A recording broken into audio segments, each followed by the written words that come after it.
Yeah, I mean, at the end of the day, I'm not doing this for rich or for fame. I want to, I want to give people a different mindset other than the typical, social media dribble that you see every day. Right. Everyone's This is a collection of stories. Landover Legend Studios presents I've been through a lot. The I Can't Make This Up podcast. Yeah, my big T. Wajid, I was reading your profile and everything, and you got an interesting story. Engineer, from engineer to comedian. Yeah, to acting and commercials and a drastic change in life. Drastic change in life. That's interesting to, I don't want to say that you made a complete 180, but to go to that direction, I think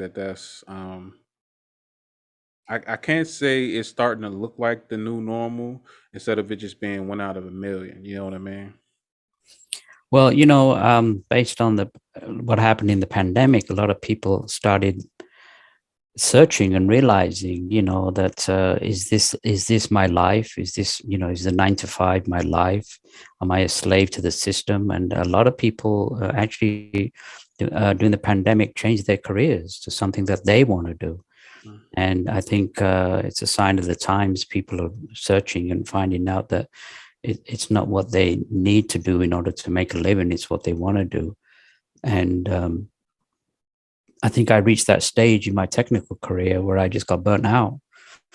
And when I was 15 in high school in London, I got up in front of the school and made everybody laugh. And my high school teacher at that time pleaded with me to get into comedy and acting. And my parents, being immigrants from another country and fearful they would have nothing to do with it, and you do your studies in science and math and get a decent job, and so they poo-pahed it. And so after a little while, it was only till I came into to LA that I've pretty much, few things happened to the point where I said enough is enough, and decided to get into something I wanted to do. And of course, comedy and acting doesn't pay the bills, as you know, how competitive it is. And so leaving a decent paying job for comedy and acting, people probably roll their eyes. And of course, I did menial jobs, I parked cars and worked security and drove limos and taxis and all this stuff that you have to do in order to audition during the day. And it's a tough business. Of course, I didn't make it. The possibility of making it big in the industry is just minimum, only a tiny percent. But it was good for the last 20 years to be a working actor and get regular jobs. So it was very, very fulfilling in many ways. Man, that is excellent, man. I tip my hat off to you for sure.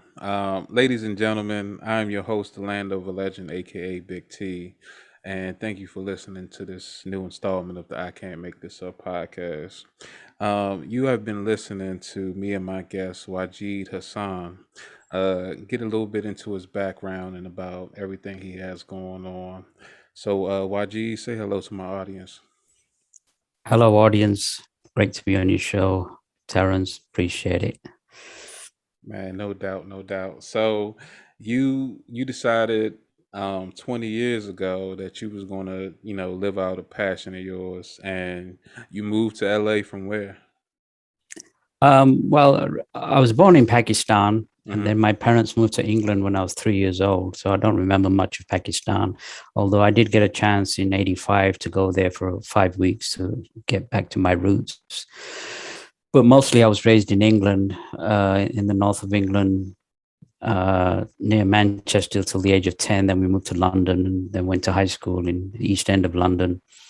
And then from there, I got a formal education, got into the technical field as a field service engineer, uh, fixing computer systems around southern England for a large company. And then I eventually moved out to Los Angeles and did similar work there as well for a while. And then it got to the point where eventually I ended up uh,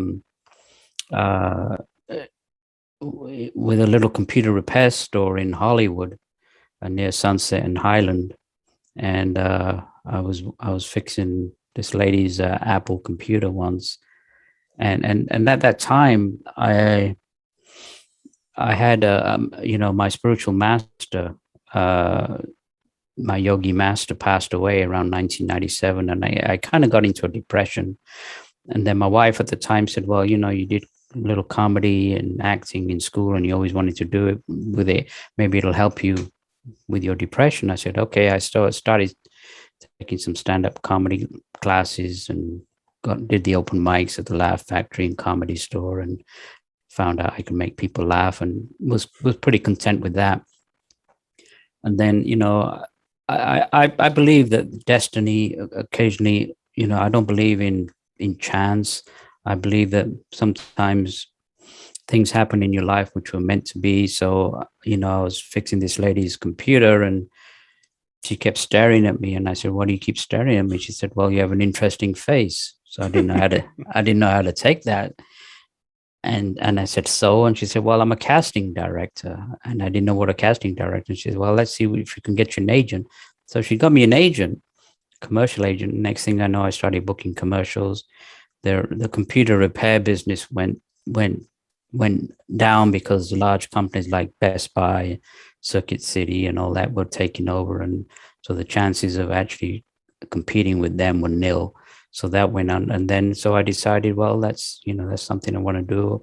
Started booking commercials, got a theatrical agent, started booking small roles in TV and sitcoms, and doing voiceover, and did that for 20 years. And like I say, it was fulfilling many times, but as you know, if anybody's in the industry, it's extremely competitive. You have to deal with a lot of rejections. If you're a musician or a writer or an actor in Hollywood or New York, it can tear you, wear you down in many ways. And like I say, I was very fortunate in many respects that as a union actor, I managed to get steady work. How did you deal with the rejections? We're human when we're supposed to not deal with rejections, but 99% of auditions are pretty much rejections. And so, if you got to have a thick skin to handle it. And I think it's kind of like an addiction in a way, because you're just addicted to that next high of getting a role. Then you get that high where you're on set and you're treated like royalty, and then they spit you out and you audition again. So it's a lot of actors and musicians are kind of messed up. Some of the most messed up people I ever saw were stand-up comedians. They were, their whole life was getting up on stage and getting somebody to appreciate them and getting a laugh, but mentally, and they were just very, very depressed people. So I guess it attracts people who vie for attention. So maybe because of my childhood, I was always trying to vie for attention. Maybe that's what got me into the business. So yeah, it's a definitely up and down struggle, and a lot of people don't, just don't make it, and they keep trying, and then some people get it and they do well. So I was very blessed that I managed to get some decent roles over the years. Was it a huge changeover to move from England to America? I got a chance to go to California, and of course, I got a chance to go back to England in 2005, and I realized how tiny England was and how congested London was. And so I enjoyed the LA weather. I enjoyed the LA scene. I lived in LA for over 30 years. Hmm. And then most recently, I moved here to be with family in North Carolina.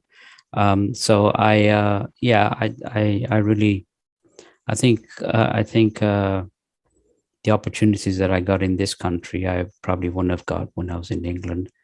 And, like a lot of people in this country, I had to deal with a lot of racism in England, Hmm. being a minority, Hmm. and so I didn't get it as much here because people thought I was from England. But I totally understand what people have to deal with in this country as well, having experienced it myself. Yeah, you're right about that. Me being here, born and everything, that's something you really don't learn about until you get a little older outside of childhood. And I mean, even as a child, I've recognized it, but I didn't let that sit on my mind. Right, You should never, judge somebody by the color of their skin or where they come from or nothing like that. You should judge them off their character. And, there was some little assholes back in grade school, but you know, you just didn't play kickball with them or whatever. You try not to, take that with you. I mean, of course, you don't really get fully developed until later on in life, mentally or mature wise, I should say. But right. it is what it is. Well, I think racism is a big lie. I'm a firm believer in my own personal. Well, I'm a firm believer that people should know that the truth that reincarnation is a fact. I strongly believe in that based on experiences and my own research. And if people understand that we're on this planet in a lifetime in different cultures, different religions, even different sexes to learn experiences, and then we keep we don't generally belong to one particular race. We belong to many different races over our evolution. And I think if that truth was told, I think that a lot of that racial prejudice or national pride, nationalism, or a lot of division between religions, all that would probably be greatly reduced. People would think twice about hating somebody if they knew that they were their brother or sister or a mother or father in a previous life. And I think that's something that people need to understand. Interesting enough, Terence, recently some Christian scholars have come forward and have said that the Catholic Church actually, they reincarnation was actually taught in the Christian religion, and it was deliberately taken out to put in this one life, so that they could have control over the masses. And so even Christian scholars are coming forward that the truth of reincarnation has been suppressed from the masses. So I thought that's very interesting. That recently came out as well. I don't think that anyone, is born that way. I think that a capitalistic society is what breeds, racism. Because to me, capitalism or racism is a symptom of capitalism or classism. So, if everyone, I'm gonna say everyone, if the majority of the people that hold power over countries weren't so money hungry and ego driven, a lot of this, wouldn't happen, I believe. But you can't control anyone's way of thinking. You can only control how you react to what they do. I totally agree. I think the economic system is flawed. It benefits the minority who be getting very wealthy, and the middle class is slowly depleting. And so it's become a poor rich divide, not only in this country but many countries around the world. So that also needs a overhaul. I think the whole political system, the economic system, the religious ideologies of the world, a lot of these things, people are questioning now, because I think we've reached the stage. I think that one of the main reasons that I go on interviews right now is that I want to give your listeners some hope, because right now it seems that we're discussing earlier that the news and the media is just, and what's going on around the world, is just making people more and more depressed on top of the pandemic. And so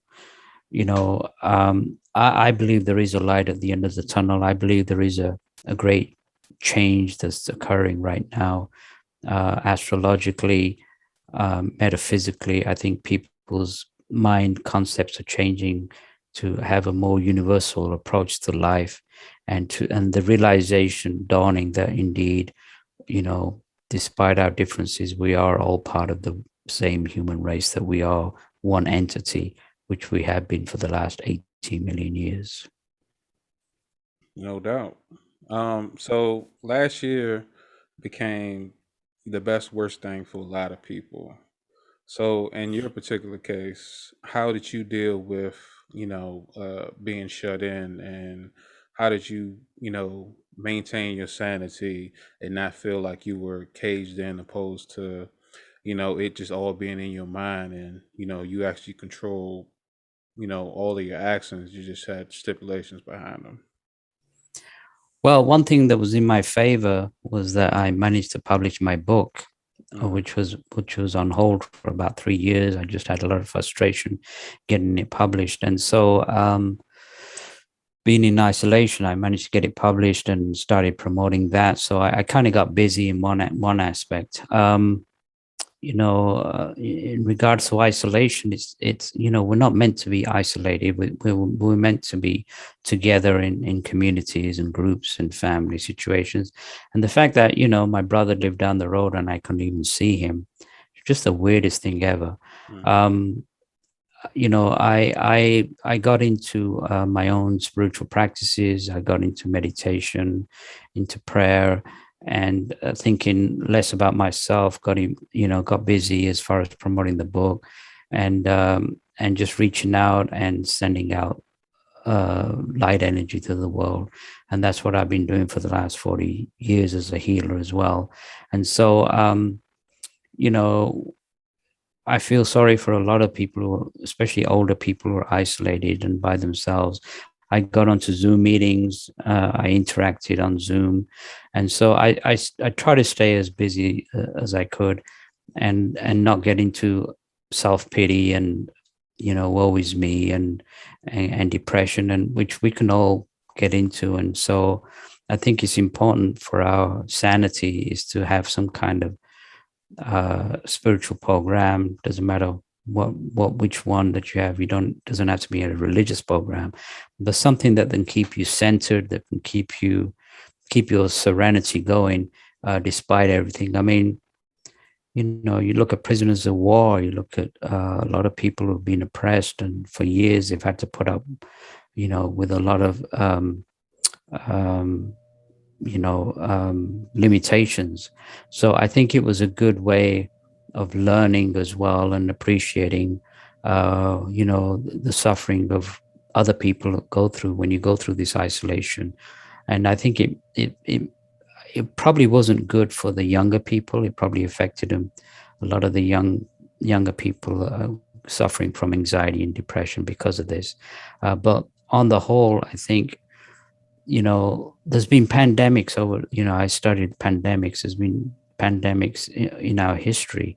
This is nothing new, the plague and cholera and, SARS and AIDS, and all these things have come in the past, and eventually they've been overcome. So I'm hopeful that this pandemic will be overcome and people can eventually move on. But I think there was a lot of soul searching during this pandemic. People realizing, well, what's more important in life? Is it following an economic system and working like slaves, or is it is there more to my life than just being a slave to the system? And a lot of people had this inner realization that there was more to life than just working and sleeping and having just a menial life. So it awakened a lot of people. A lot of people decided to make changes in their lives, in their careers, and do things that they want to do. So I think there was a lot of negative, but also a lot of positive that came out of the pandemic. Most definitely. 2020 was the year of the entrepreneur, and you know, people decided to get off their ass and put in time on that thing that they've been holding off on, or they just, like you said earlier, just quit their job and just decided to go for whatever they had ideals for that they never, put any effort into. And I think it was great. It was when I started my show, I'm a little over a year in, and, I feel great that I ain't stopped. My original thought was, I don't know if this is going to work. And now, you know, I'm excited to see who I'll have on next. What's the next topic of conversation? So things like that. You know, warms the heart, and I think that everyone needs that. Just sometimes seeing someone else do something and apply themselves in a positive way can inspire someone else to do it for themselves. So tell me about your book. Well, the book is called The Struggle for World Sanity, and the title was pretty good for the pandemic. Mm-hmm. I think I wrote about, some of my life experiences. I wrote about some of my mystical experiences, some of my experiences I had with my own yogi master, an Englishman by the name of Dr. George King, who I've followed since the age of 16. And then, I also dwell into truths in this book, which people in the mainstream media have not talked about, but aspects of truth about, our past history, where we came from, where we are now, where we're going, and context that my own yogi master had with beings from different dimensions, different planes of existence, different planets, which again recently, this Pentagon release on UFOs, people are now, they're not laughing too much now about people who believe in life, extraterrestrial life. People, they were laughed at in the past, but now with the Pentagon and other, you know, people like retired generals, retired astronauts, discussing incredible experiences they've had with spacecraft from other, civilizations, and some of these things that they've experienced. And the majority of people now are realizing, with the advance of science and technology, that it's an impossibility that we're alone in the cosmos. Never mind the cosmos, not only in the galaxy, but I believe in just even in this solar system, I don't think that we're alone. And so one of the aspects of my book was I had a very intimate experience with a spacecraft, or what people call UFOs, out in the wilderness when I was 18. And I really didn't talk too much about it because it was very personal. But the experience I had from there gave me this realization that the people who man these spacecraft are not only scientifically advanced, millions of years ahead of us, but also, this is another aspect which people are not talking about, but also spiritually advanced, and who are actually monitoring this world right now with the changes that it's going through. And then some of the messages that my yogi master got from these people are highly uplifting, and they're warning mankind about the impending destruction that we've regressed to the point where we can just totally destroy our planet, or we can rise, and this rise will be extremely spectacular. And again, when I talked to your listeners earlier on, I said that there is light at the end of the tunnel, not only prophesied by my yogi master, but many prophets of old, about a new age that is going to dawn on planet Earth, and a new age where there is going to be no wars or economic system or race or barriers or cultures, but a unified race. And that has been predicted, and that is what's going to happen in the future.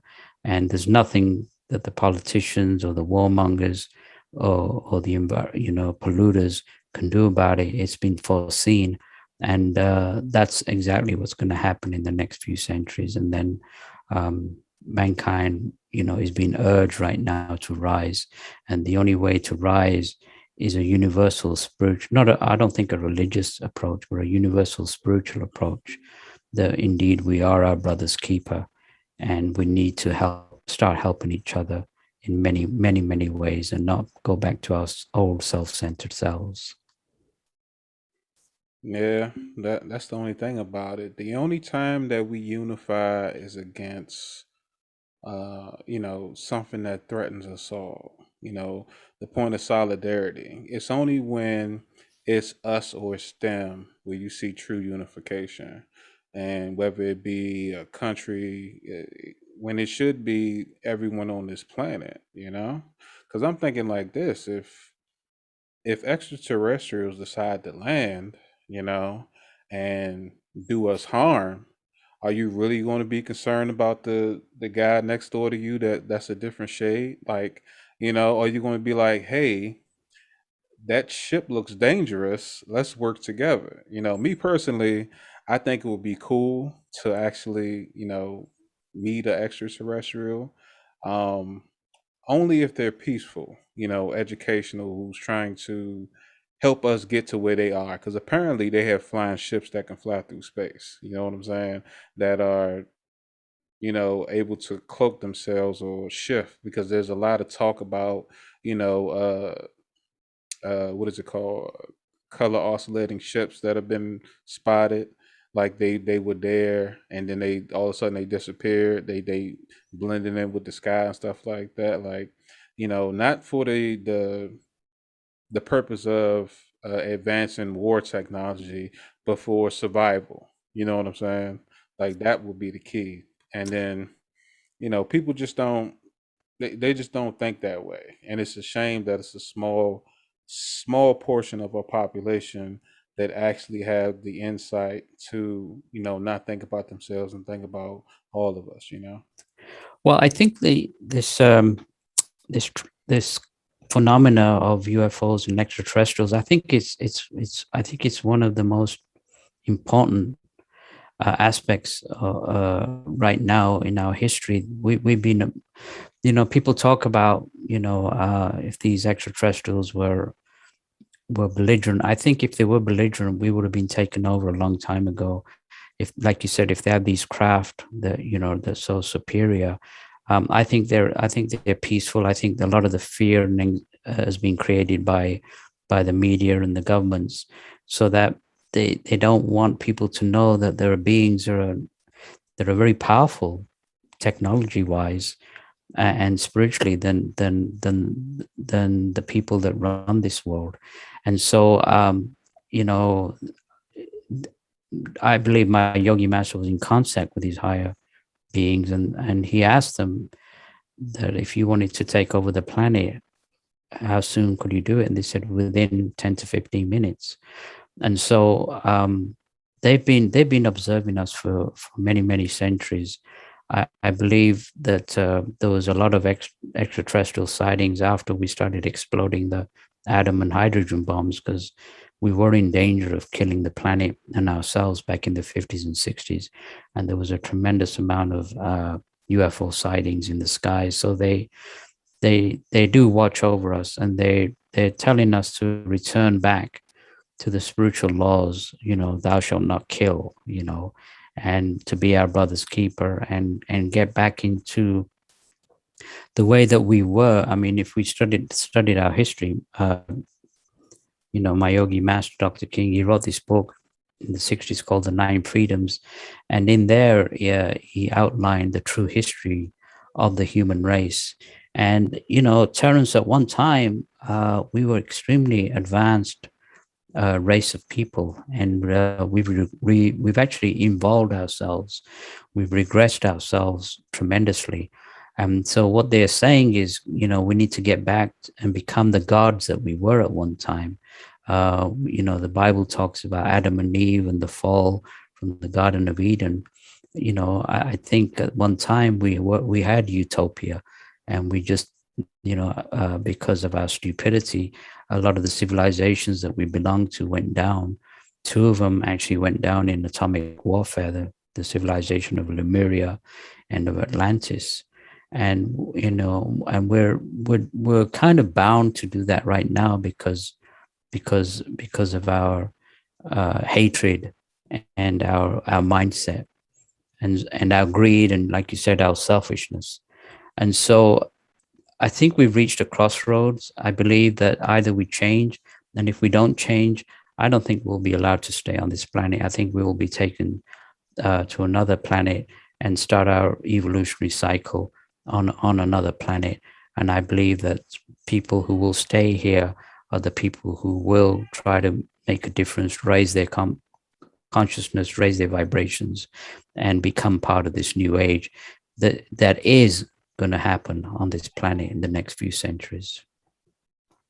I always thought it was crazy that, we are spending, trillions of dollars exploring space when it's like 75 to 80% of the ocean that's unexplored. And, with all the talks of Atlantis, we don't have the equipment, from what I've been told, to get down certain depths to even see what's down there. Like, Right. we got, all these problems on the surface. I'm not saying we're going to find any answers down there, but you never know what can help us out. Explorers and people who, excavate, they find these things that, help mankind through minerals or whatever, you know what I'm saying? Some type of information that ends up helping us. So I think that we should, start spending some time on that. Unfortunately, we're more concerned about how to make a twerking video on TikTok on a global scale. Yeah, it's like CNN a few years ago. They had some retired uh, military generals from, I think, based in Colorado, and they talked about UFOs coming to their nuclear silos and sending these pink beams of energy into the silos and neutralizing the nuclear bombs. And you'd think that the whole world would shake with that news, and the next thing that J-Lo's got another record, and people just kind of get back into that mindset of well, what's the priorities? These generals have just talked about UFOs neutralizing nuclear warheads, and then people just get back into their normal state of so-called living, and they just don't want to deal with the realities of life. And so, yeah, I think that our priorities need to change. We need to, I don't think it's the masses' fault. I think we just, over the centuries, we've been kind of brainwashed and molded to the point where we kind of hypnotize zombies. Sometimes we just go with the flow. And I think with the change that's occurring right now, astrologically, we're in the dawn of the new Aquarian age, which is pushing mankind, and people are beginning to ask questions. People are breaking away from this this turmoil that's been created not only by us but by people in power. And I agree with you. What's the point in exploring outer space when we haven't even explored inner space? Finding out who we are as human beings. you know um um, my the master that I followed, he said that the finest spacecraft ever created, in the galaxy is our astral body. Yogi masters from India are able to go within and project from their bodies, and they can travel from here to Mars in a couple of seconds using their astral bodies. And so we haven't even gone into inner space, and we're churning out these satellites or whatever. And I have to question, what people like Branson and Bezos and Musk are doing. They all seem to be like money making ventures. I mean, they talk about going into space and exploring, but it all seems to be guised in the in the aspect that the space travel, or people wanting to fly into space, is going to be a multi-trillion-dollar industry, where again, rich millionaires will pay $200,000-$300,000 for a 5-minute flight up into the atmosphere. Well, really, we could use that money to maybe build more hospitals or schools, or help the poor. So the priorities again are not being analyzed. And if we go within more and find out our true nature, our spiritual nature, we find out that there's two beings within us. We have a lower self and a higher self. And it's time to align ourselves with our higher self and tune in and become the spiritual beings that we once were. And that's the calling of the day. That's what the space people are saying, that, come out and reach us and touch us, and rise and become that which we were in the past. And so it's going to be a gradual change. I think it's going to get worse before it gets better. I believe there will be an economic collapse. I believe there will be a financial collapse in the future, and then mankind will question, what this materialistic life is, what this money. They said that the economic system is like a cancer in the heart of spiritual man, because being in debt or tied to a mortgage and all this just keeps us, just slugging away, and not even realizing who we really are as human beings, and what our true nature is. Nah, I agree. I think that a lot of people don't realize that. Like at the end of the day, not that I'm saying everyone else should adopt this mindset, but I remember at one point in time where money was everything, and I needed money to feel able to do anything. But now I know that it's just a means to make things happen. So now I know it's important, but I treat it like it's nothing, because if you lose it, you're not gonna, feel like you lost a limb, or you feel like you're worthless now because my monetary value as far as money is depleted or whatever. Because you can get it right back. I see people win the lottery and instantly feel miserable. And as soon as they lose their money or they get rid of their money, they feel happier and freer than they ever have.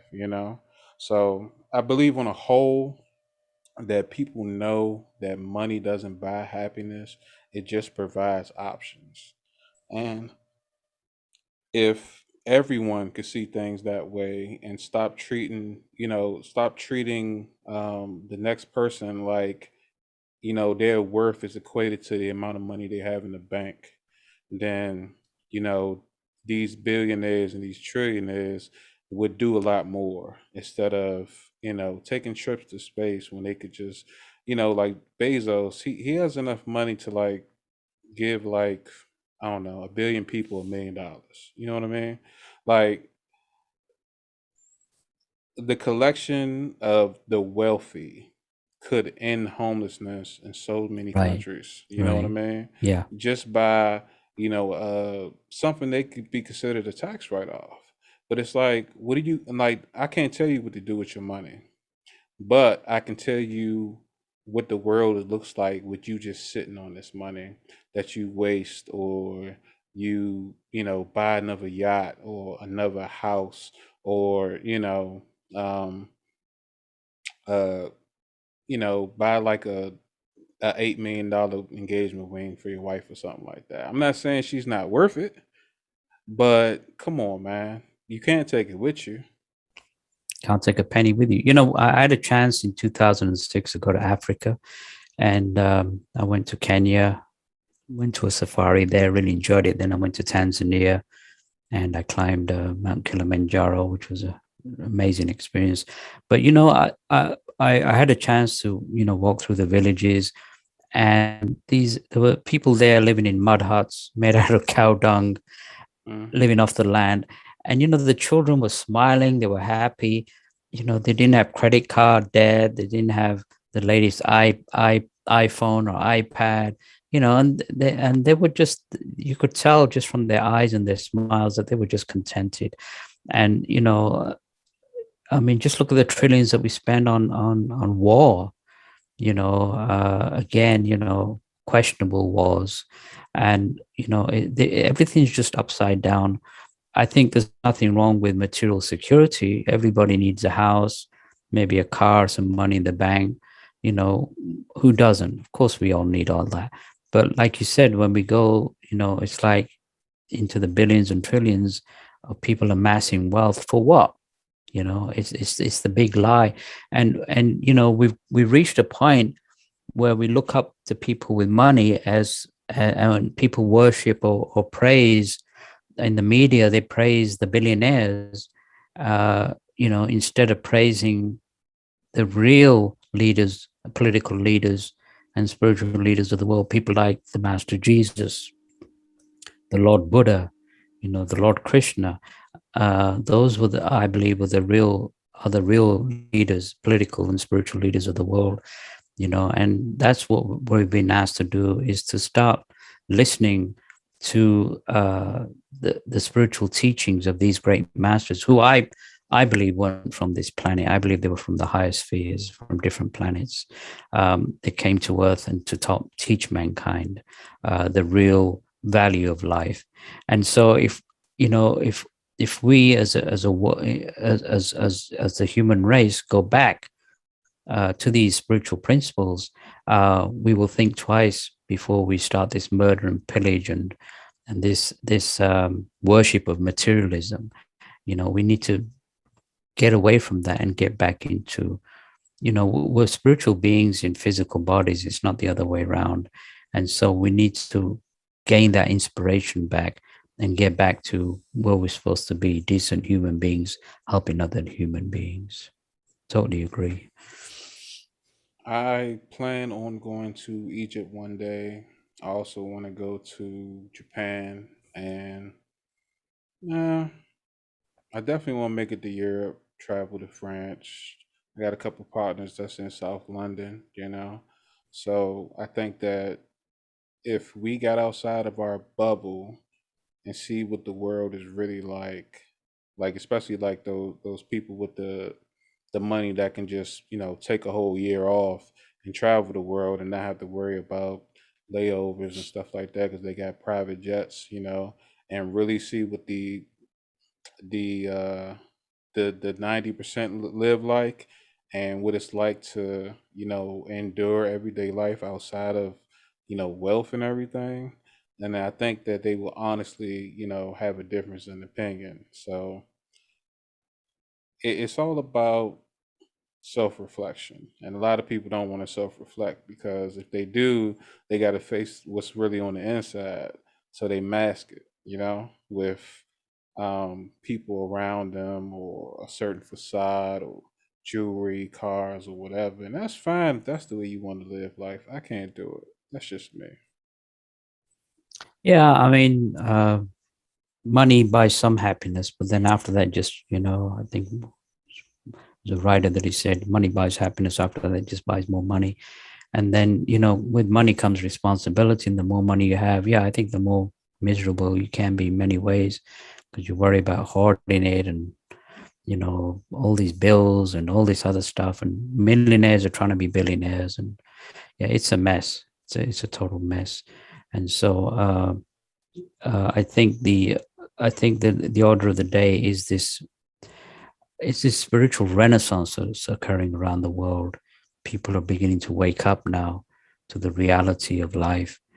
And then the question again, Terence, that I want to ask the audience is, what kind of legacy do we want to leave behind for our children or our nieces and nephews? Do we want to leave a planet that's regressing into destruction, or do we want to do something to help change, uh, help stop this destruction and this regression, and leave some kind of legacy that our children or nieces and nephews can, live on in the future? So that's another question that I ask myself. Well, what am I doing that's making a difference? And for me, there's only so much you can do in as far as service work.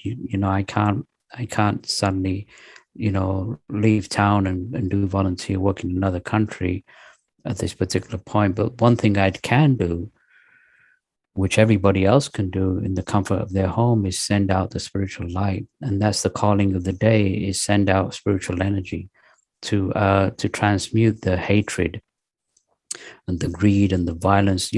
People talk about pollution, physical pollution. I think there's a mental pollution around the planet that's also weighing mankind down. And so the order of the day is to send out, which the higher beings are asking us to do, is send out this spiritual energy, this energy of love, just channel it down from the cosmos, through our head, through our heart center, through our psychic centers in the palm of the hand, and send it out as a spiritual light.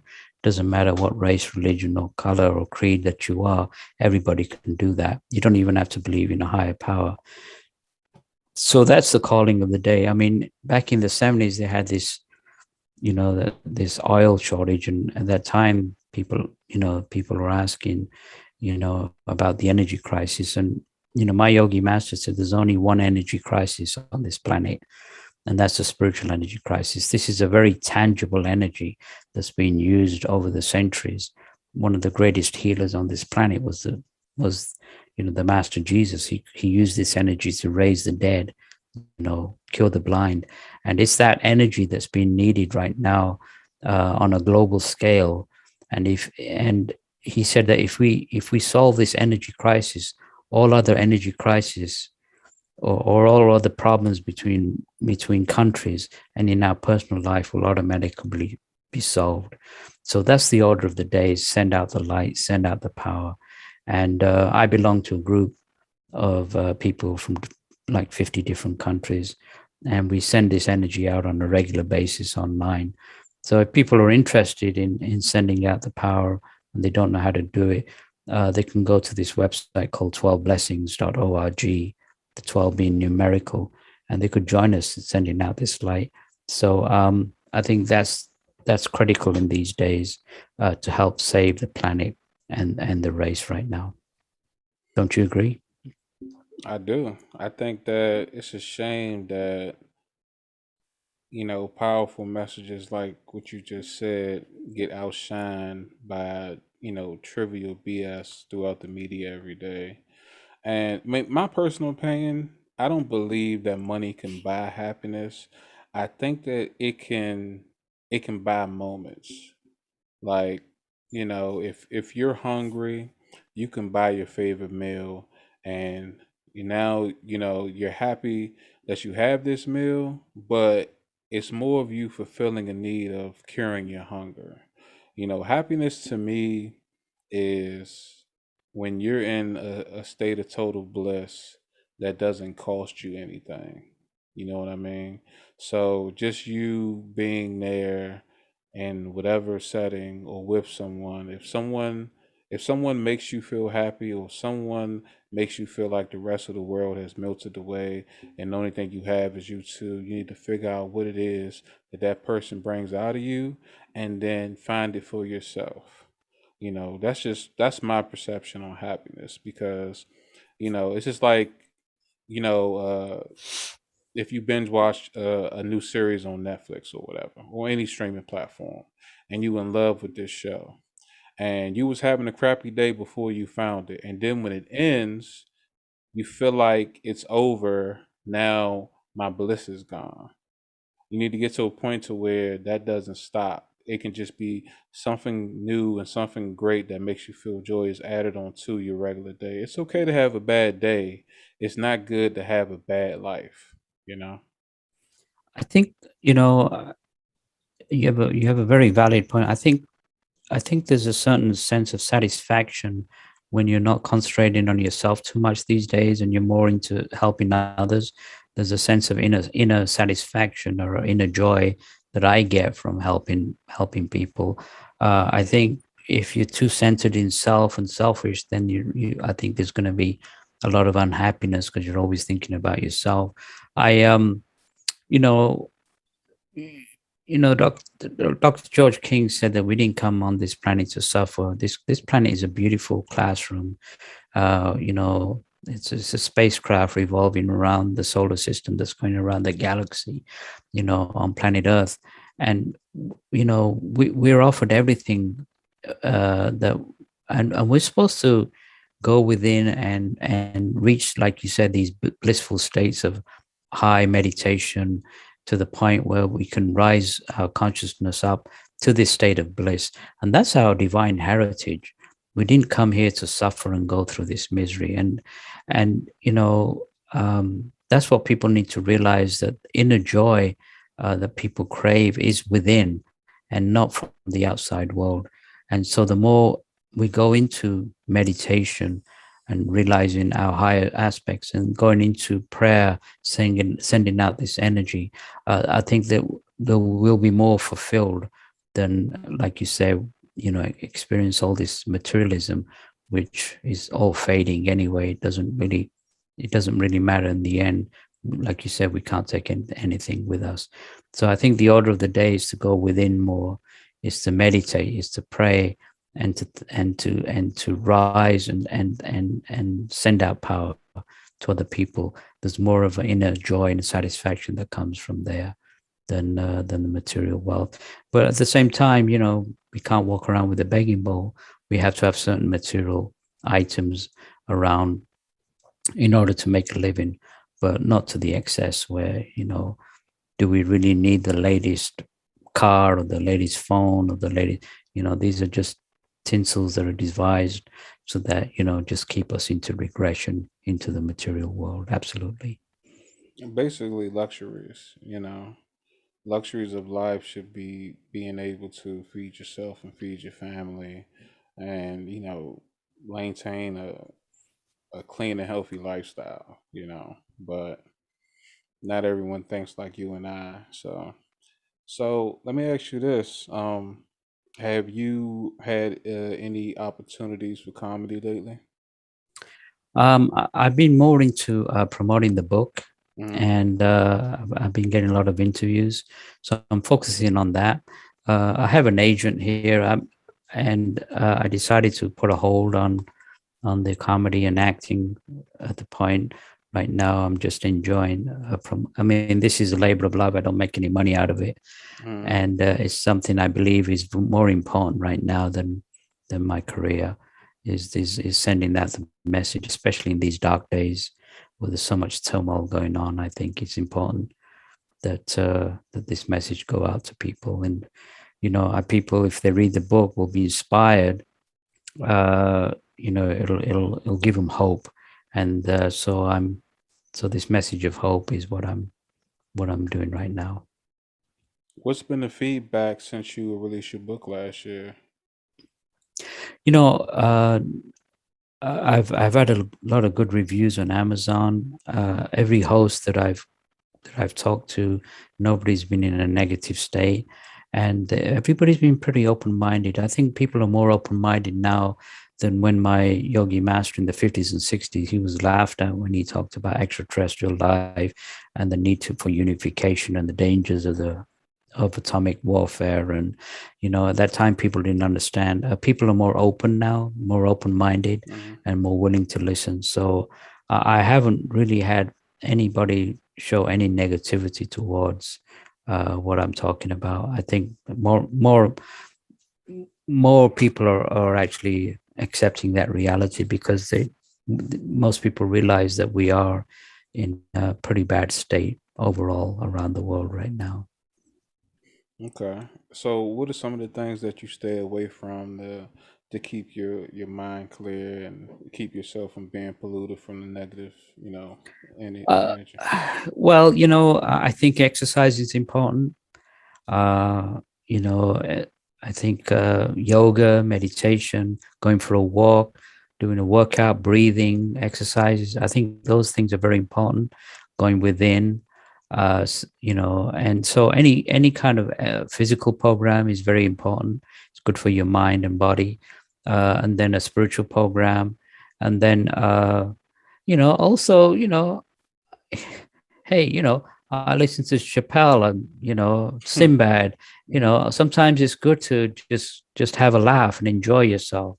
People being cured of cancer by just watching funny, videos and stuff like that. There's nothing wrong with that. Nothing wrong with having a little enjoyment and laughter. It doesn't have to be all the time.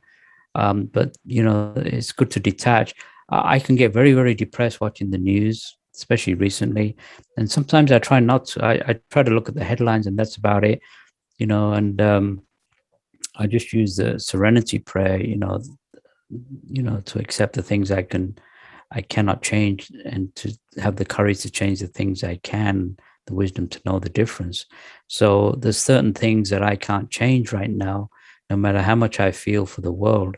But there are certain things that I can change within myself and my environment, which gives me a peace of mind. And that's to send out this power and be of service. Um, and again, we don't have to be in this depressed, funky state. I suffer from anxiety, fear, and depression like everybody else, and I get into slumps. Who doesn't? If you're anywhere sensitive, of course you feel that way, and we all go into that. So it's important to stay disciplined and focused, and stay positive, and just in these days, we kind of got to be like spiritual warriors. We got to fight. We got to fight this madness and be willing to work hard to send out this light, because these are very troubling times. It requires a lot of effort, but it's well worth the effort. Have you ever thought about taking up your predecessor's mantle when it comes to teaching? He passed away in 1997. And if people want to know more about his work, they can go to his organization website, which is the aetheriusociety.org, aetherius.org. I believe everything that most of the things that I talk about are being his teaching. So I'm not so much a teacher, but more of a messenger Hmm. of my yogi master, more of a disciple and a student than a teacher, and just probably just reiterating what he said and what the higher beings have said. So I think that's my job. Yeah, everyone has a purpose, and obviously, I believe you found yours. I think if a lot of people had better guidance, then you start seeing more of a shift than what you've been seeing lately. Don't get me wrong, it's a lot of trivial things that's on the news, but there's some highlights that get overshadowed. That's the type of stuff that I pay attention to when situations like in Flint get corrected, or when there's big change in a country, or war finally ends, outside of the backlash from it, something that's been going on for like 20 years finally comes to a stop. I want to see that change where we can fix the ozone layer, and stop the the ice caps from melting, even though I'm pretty sure it's a wrap for those. But we know these things now. Let's get uh more proactive when it comes to preparing for the future, opposed to reacting to something when it happens in the present. Just like last year, there was no real battle plan set up for COVID, and now we're going on what 18 months, you Yeah, know yeah, so and that's really just America.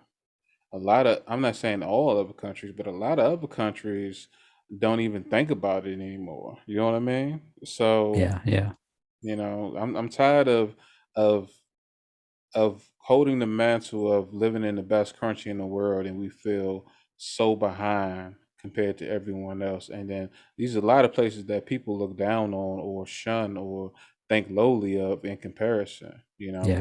which is messed up alone. Yeah, absolutely. Yeah.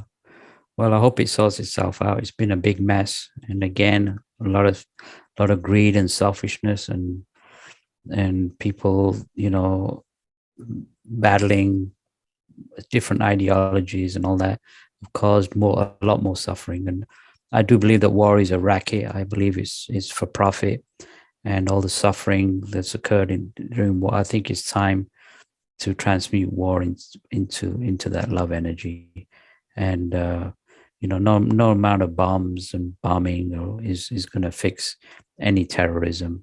It has to be the energy of love, sending out energy, and transmuting this hatred.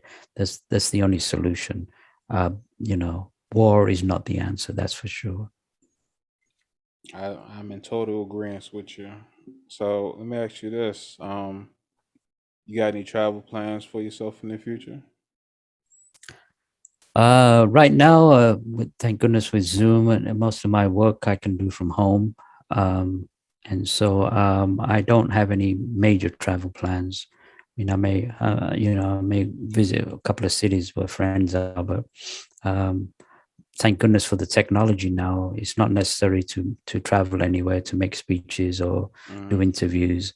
And so that's the beauty of the technology now. I mean, who would have thought that we could actually talk in real time?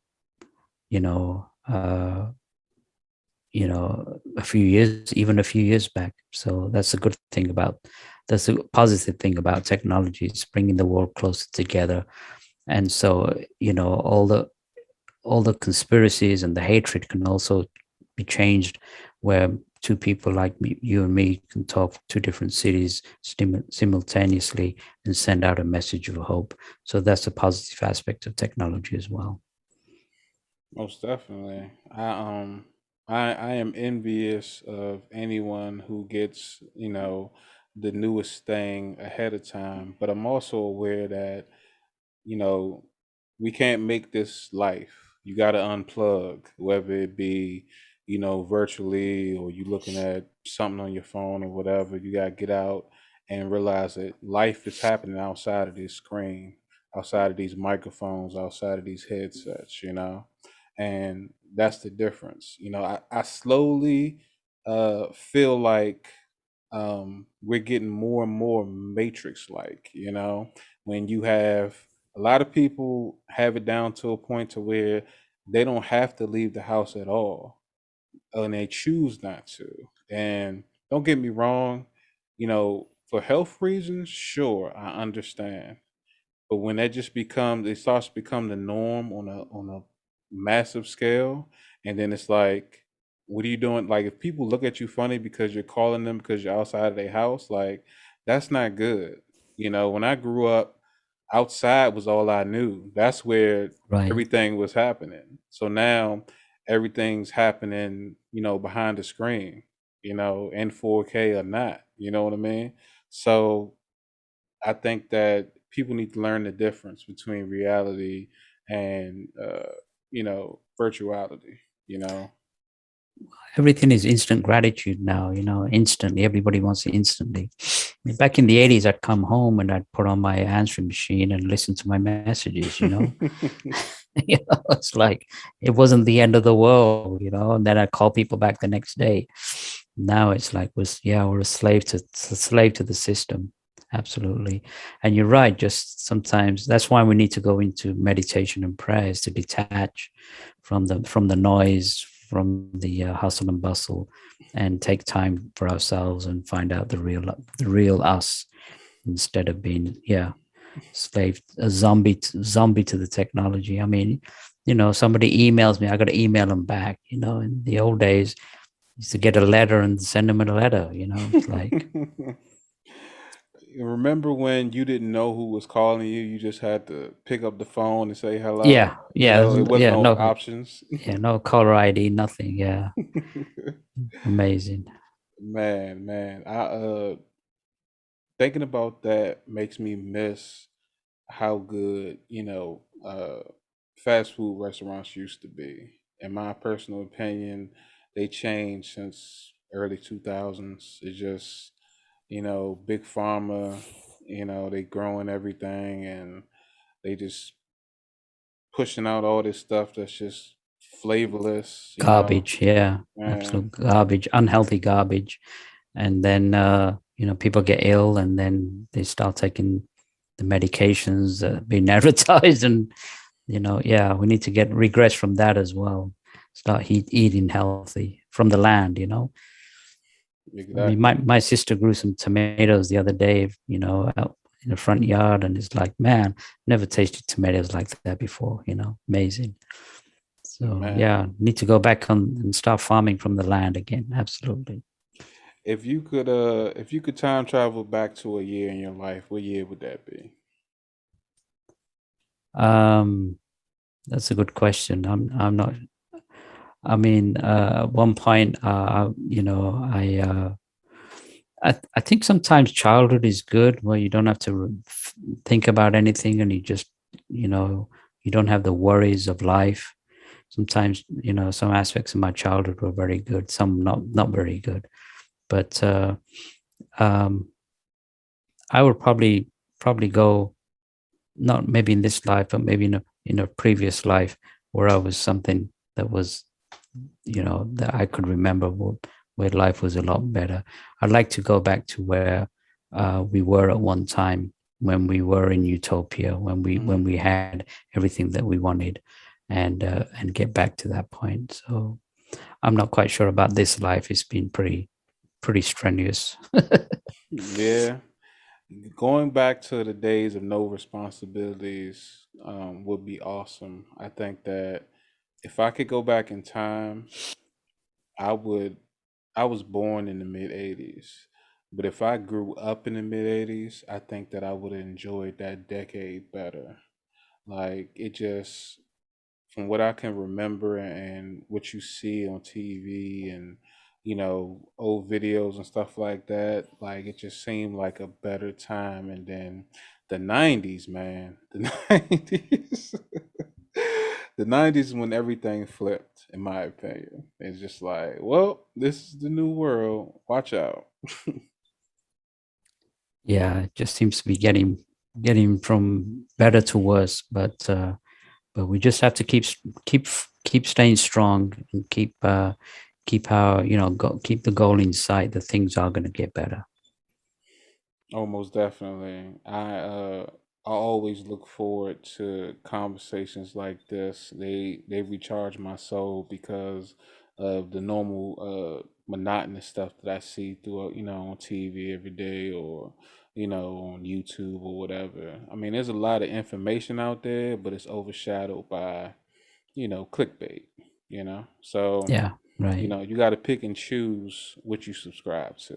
I think simplicity. I think our life has become so complicated. Everything is so complicated. I think we need to return to simplicity. You know, yeah, living off the land, and turning off the TV, and watching the stars, and breathing in the air, and listening to the crickets, that kind of stuff. We need to be looking up to the skies instead of looking down at our iPhones, and looking at space and wondering, where we are, where we're going.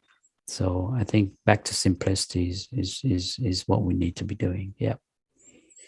Yeah, I think the only way that's gonna happen is, a big reset on a global scale. So, either alien attack or zombie apocalypse. That's the Well, only. even I talk about the great change, and then somebody pointed out the other day, because I talked about the great reset, and then I realized the great reset was something that was churned up by the elite, about changing economically the societies and all that. Not all that's not going to work. It has to be not an economic change, but a spiritual change, and that's the order of the day. The economics is not going to work. It never has worked. So absolutely. I So yeah, agree. I don't mention the great reset anymore. I'd say the great change that's going to come on planet Earth. Those are words to live by, ladies and gentlemen. Wajid. this has been dope, man. I appreciate you for joining me today, and we got to do this again, man. I thoroughly enjoyed this conversation. Absolutely, brother. It was a pleasure being on your show. Thank you so much. Hey, man, thank you for taking the time out of everything you got going on and joining on and dropping those words of wisdom. So, won't you let my audience know where they can find you at and anything you want them to check out as well. They can just go to my website, which is wajidauthor.com, WAJIDAUTHOR, wajidauthor.com. Okay, great. And what was the title of your book again? The title is The Struggle for World Sanity. And they can, if they want to know more about it, they can just go to my website and get all the information there. Okay, that's great. I appreciate that, man. Ladies and gentlemen, I have been your host, the Landover Legend, aka Big T, and this has been another very informative installment of the I Can't Make This Up podcast. That's I Can't, with a K, Make This Up podcast. You can find me everywhere podcasts are available. I'm also on Facebook, YouTube, Twitter, and Instagram. Don't forget to hit that like, share, and subscribe button. And please, please check out my guests. This man has lived a life for enough of us to let us know that there's more to life than just what you see in front of you. So please check him out. Please go to his website. Please check out his book and hit him up. He might want to have a conversation with you, Will, and answer those questions that you don't want to put on, social media or whatever. So, yeah. Again, Wajid, thank you for joining me today. It's been a pleasure. Ladies and gentlemen, I've been your host. And until next time, peace.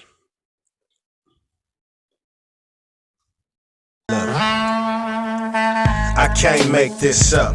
Being the wingman got me punched in the face by this crazy chick. I can't make this up. Gave this cool old man a ride home, now I'm harboring the fugitive. I can't make this up. Pinned between the fat chick and the speaker, now my shirt smell like her backside. I can't make this up. It's all bad cause my man about to get stabbed in his hand over french fries. Bet. I'ma let T tell you that story one day, man. It's a good one. And I'ma let the Landover legend do the rest. I'm out.